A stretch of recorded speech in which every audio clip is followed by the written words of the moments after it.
So hello guys. तर मस्त सकाळ झाली नाही. यांना जेवायला बनवलेला त्यांना दिलं तर काढून ते खात नव्हतं म्हणून त्यांना ताटली घेऊन भरवत होतं. त्यांचं जेवण झालं ना लगे मीनी पण घेतलं जेवायला ना लगेच वॅफल बनवायला घेतलं. जरा रील चालते, तुम्ही रील्स ती पण शॉर्ट्स बघू शकता. आणि नंतर घेतला लगे वॅफल वगैरे झाल्यावर जेवायला बनवायला. मम्मी सणा भाजी होती, मला चिकन बनवायचा होता आणि मम्मी सणा भाजी वगैरे घातली एक साईडला. मग पप्पा बोलायला लागलं की चणा कोळीवाडा बनव. तर मी घेतला इकडे लगे कोळीवाडा बनवायला. हळद नाही कलर जो होता तो मिक्स केला नाही इकडे सगळं तर झाला भज्यांच्या सारखं जाडजाड. लगेच थोडंसं पाणी वगैरे टाकून एक साईडला बनवायला घेतला. एक साईडला तळून ना होईल तर विराजने लगेच खायला पण घेतला. मग नुसतं बोलत होता असं झालं नाही तसं झालं, खाऊन खाल्लं बरोबर. मग नंतर काय घेतला थोडासा खायला, पप्पा त्यांना दिला, मग सगळंही खाऊन घेतला. मग इथे एक साईडला मी बसलेलो आणि आपल्या आईचे पालखी चालले, त्याचं कार्ड आलता दादा सकाळी घेऊन. मी घरात नव्हतं तर वाचत बसता थोडा.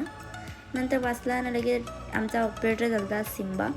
मग काय त्यांना परत लगेच जेवायला वगैरे भरवला आणि नंतर आम्ही पण जेवण घेतला. मोबाईलला चार्जिंग नव्हती म्हणून शूट नाही केला. आणि आजचा मिनी ब्लॉग एंड करूया आणि चॅनल सबस्क्राईब करायला विसरू नका. Bye bye.